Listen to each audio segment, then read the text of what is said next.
Hello legends, and welcome to Blunt Force Healing Podcast, episode 406. For those of you that are new to the channel, 406 means that it's a streak of number of days that this podcast and the blog exist. For those of you that are already watching, reading, or listening, it might be a little bit boring, so I'll cut it short to make sure that all the newcomers understand what this project is all about. Project consists of the blog and the podcast. Blog is written every day, podcast is recorded every day too, and they complement each other. So what is in the video overlaps a little bit with what's written in the blog, but there are certain things that are different in blog and in podcast. If you wonder, do you have to, if you want to, consume both of them in different places? No, you can go to the blog, and every blog post has this video embedded into the actual blog post. So you can consume them in one central point in the blog, www.bluntforcehealing.com, or simply bluntforcehealing.wordpress.com. They are both the same place, it's just different address that leads to that place. Without further ado, this is the first segment of today's update. Some people prefer to just listen to audio on Spotify, so you might not see my beautiful face. That was cringe. Some of you prefer to watch Spotify video or on YouTube. Whatever you choose, it's fine. After the 400th episode, I decided to do multi-segment videos, or the multi-segment video updates. Previously, I was recording single update in one go without any editing, etc. I still do not edit any of the videos per se, like all the professional YouTubers do, because first, I don't have enough time to do that daily episode. I don't have anyone else helping me making those episodes, so I don't have people that have experience in video editing who could do that for me. And also, I don't need that. This is a journal. This is meant to be authentic and have as little cuts as possible. So here we are. Why I decided to do segments is because they cover more during the day. They add variety, because sometimes I add segments recorded in the forest, sometimes I do segment recorded at the beach. So I think it's more colorful for people that watch the episodes and adds a bit of spice to it. So that's why I decided to do it. And then it's easier to cover little things when I do segments, rather than do it in one go, let's say in the evening, and forget half of the stuff that I wanted to say. So this is it. I usually have the limit of 30 minutes. Well, I generally have limit of 30 minutes. So I try to do the segments within that. And I so far managed to do that all the time except one episode, which I had to trim a little bit for Spotify, because this is where the limit is, 30 minutes. But obviously the YouTube episode is always full length and it's embedded in the blog post. That's why I prefer if people go to the blog to make sure that they always see and read everything. If you prefer to stay on Spotify, this is fine. I'll do my best to always fit within 30 minutes. It was just one episode, I think 2 days ago or 3 days ago, where I had to trim 40 minutes YouTube video into 30 minutes or 20 something minutes to fit it on Spotify. So for those of you that were on Spotify all the time or missed that full-length episode and would like to watch it, you need to go to YouTube, and there's only one video that is 40 minutes long. So this is the one, or 39 something. Today we only did a short walk at Mount Charles as a family. We went there for a simple walk alongside the promenade. It was quite busy because the weather was good. So, it's not only Sunday, but also a nice weather. That means plenty of people wanted to use that opportunity and get some nice walk alongside the coast in Mount Charles. Of course, there is also a cafe there and petting zoo, which it's called I think Salt Hill Cabin, and they also prepared some fun stuff along the petting zoo area, themed in Halloween stuff. So I guess that was also the driver for many people coming in with little children dressed up and enjoying that, petting stuff with the Halloween themed scenario, which was great. We saw a lot of ostrich. I think they have 2 ostriches or ostrich. I don't know if you use if it has the plural changing. There were different other animals like donkeys, llamas. I believe they have also peacocks. They used to have owl, but I think it died last year or something of natural causes.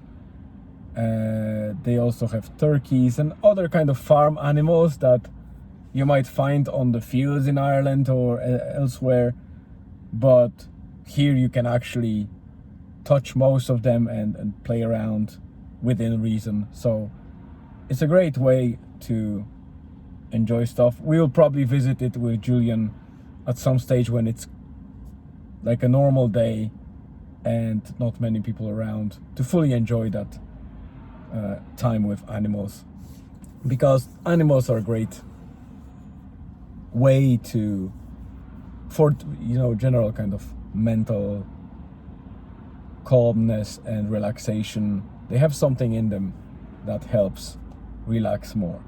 At the moment I'm at gas station. I'm going towards Ini to check for mushrooms, as it is that time of the year still where I can collect some. So I'll drop now and record next segment in a couple of minutes, maybe hours, and stitch it together. I might record something at Ini depending on how much daylight I have, because it's probably last 45 minutes before sunset.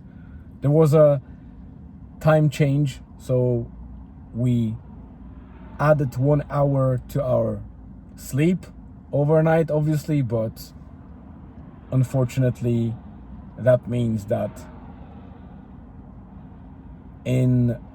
technically we are back 1 hour in terms of the daylight.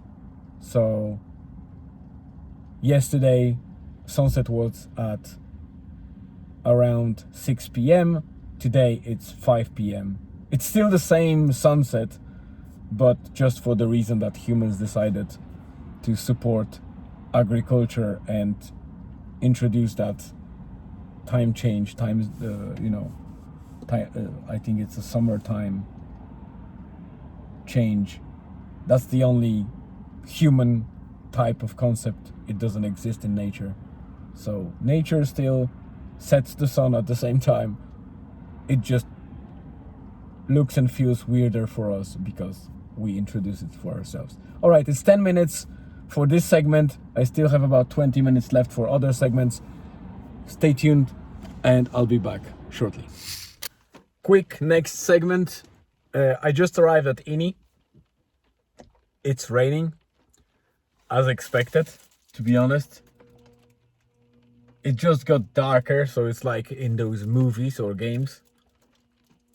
It was very nice and sun was shining on those beautiful, orange leaves and trees. But a cloud came over and I need to wait until it passes. I hope it will let me see at least a bit so I can check for mushrooms. I have a backup solution just about 200 meters from here, maybe not even. I have a big fruiting area of honey fungus, which is very tasty and nice.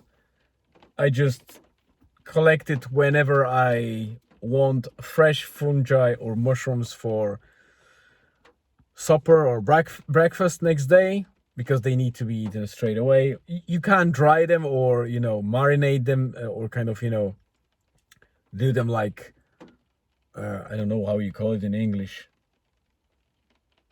You put them in vinegar basically for later and you can consume them over the winter time or whatever. But yeah, they are not my first choice of mushrooms to collect. But as they say, if there's nothing else, you go for the best available option or whatever is available. And that's it. The nice thing is that, I mentioned in the last couple of episodes, I think, about the sheep here in Ini.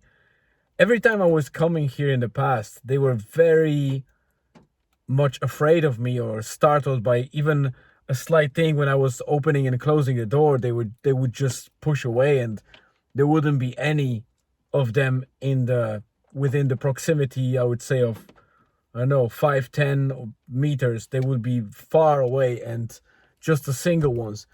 But for about 3 or 4 times I come here and drive by and park the car, every time all of them from the surrounding area are coming here to welcome me. Well, I say they welcome me, but I have no clue why they come here. Either they are hungry or they want somebody to take them away from the rain. I don't know. But the fact that they come and they are not startled by me, they even allowed me a couple of times to pet them or grab by the horn, or, I even gave one my hand to kind of sniff, and it kind of did that. So it's amazing feeling to be close to animals, any type of animals. I understand people that have dogs and cats. Sheep are even weirder because they are like one of those animals that you only think about in terms of maybe clothing or food or things like that. But they are so cute, and each one of them is so different, despite them looking from the distance like they're all the same. They're not. If you look closer, all of their faces have different patches or different colors. Their horns have those minute details that differ.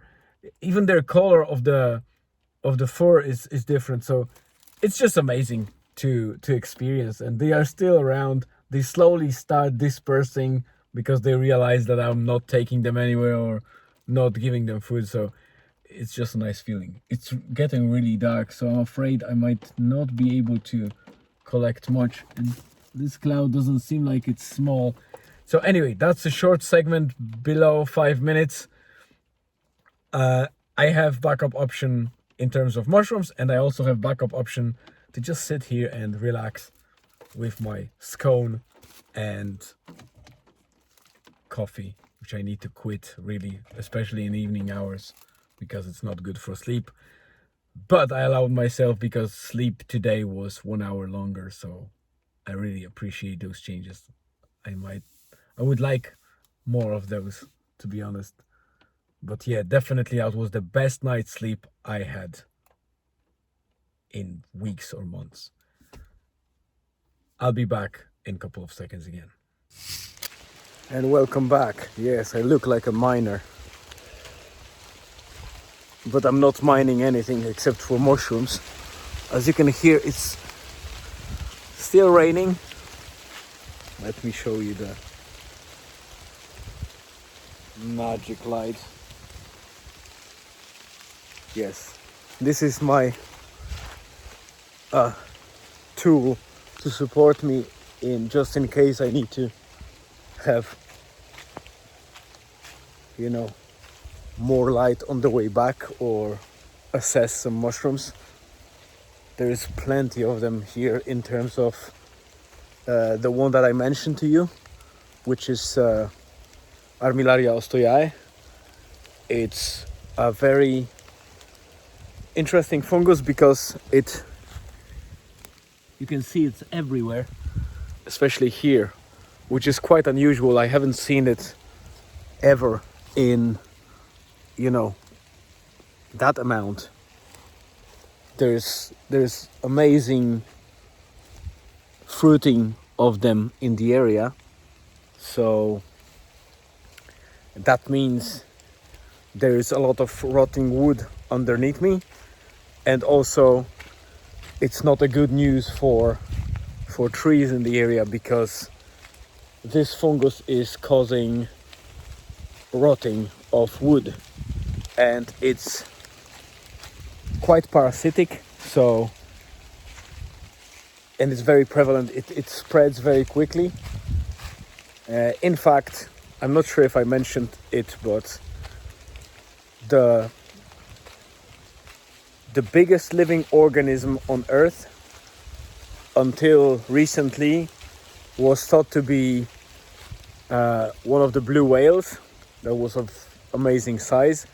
But after a long research, I think in Oregon in the US, they found the Armillaria Ostoyae, the same fungus that is here, but in North America it is spread over a huge, humongous area.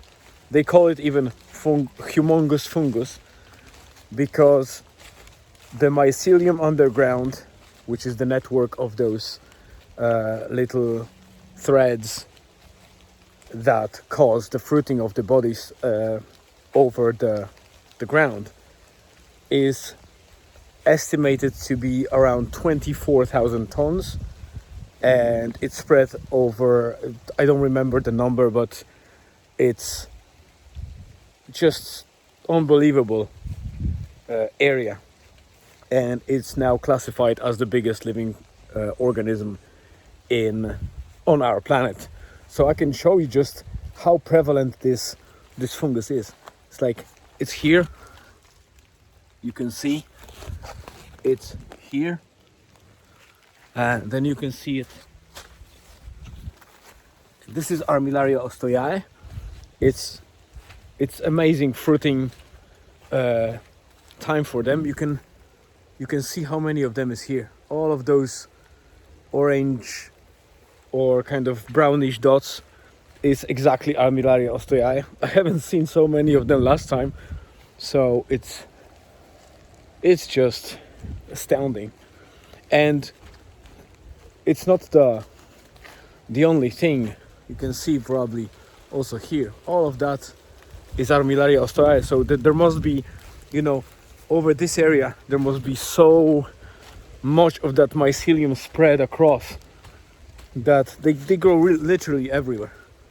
I'm stomping on them because there's so many, and like, it wasn't enough. I'm just approaching one place that I'll show you that is like its cousin or brother, however you call it.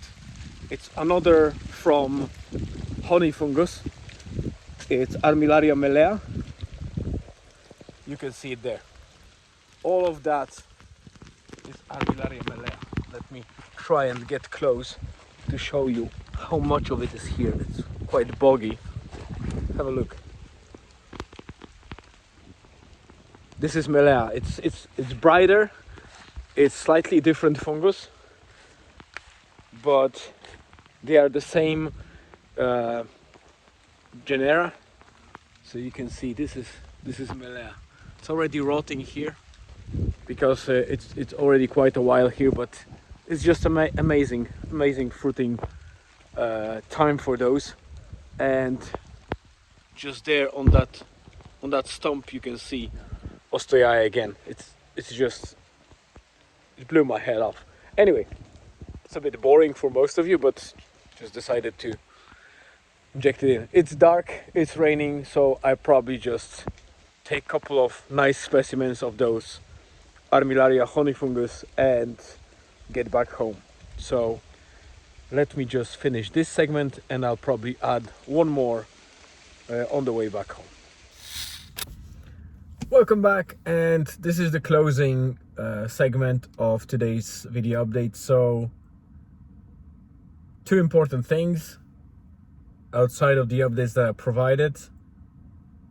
I actually recorded video around that massive fungus or humongous fungus that I mentioned in the previous segment, showing the path that I walked with the torch and showing how prevalent this thing is, similar to the segment that I recorded previously, but in a vertical kind of format for my Facebook and Instagram groups where people are more interested in mushrooms. But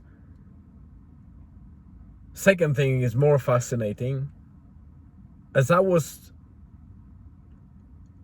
using torch to light up those patches of honey fungus and how it's infesting the area, I think I actually came accidentally across Psilocybe semilanceata, which is Liberty Cap, which I was talking about before. It's one of those psilocybin carrying mushrooms. It's very much prevalent in most of the northern hemisphere in different areas. It grows in grasslands, not in the forests. But I was never able to find it. Not that I went on any hunts before, but I was hoping that I will find it by pure accident, as I did with many other species. And it turns out I actually did, because when I went there to hunt for it, I couldn't find any even similar species. But today I came across it by pure mistake, well, by pure accident, while I was filming the honey fungus. It was actually growing beside the honey fungus. And I'm not 100% sure it has all the features that I need, but one of the features is a bit weird to me, because for Psilocybe semilanceata, the Liberty Cap, it should bend and spring back. And this is what it did when it grew. But when I bent it too much, it snapped. And I'm not sure if it should be snapping. I mean, the stem should snap, but everything else, it has all the features of Psilocybe semilanceata. So I would be very surprised if it's not Liberty Cap, but I always keep my head open and manage my expectations. I'll drop it into the mycological groups that I am in for a proper ID and to confirm it. Once I do, I'll update you in tomorrow's episode, assuming that I will get the answer today. For now, that's it. I'm quite happy about finding this mushroom, especially that I went across the forest and I couldn't find any edible mushrooms in the place where I found plenty of them in summer. And as I was walking back, I said I will take a couple of honey mushrooms just for tomorrow's breakfast, and then it happened. So you never know what might happen, and this is the best example of that.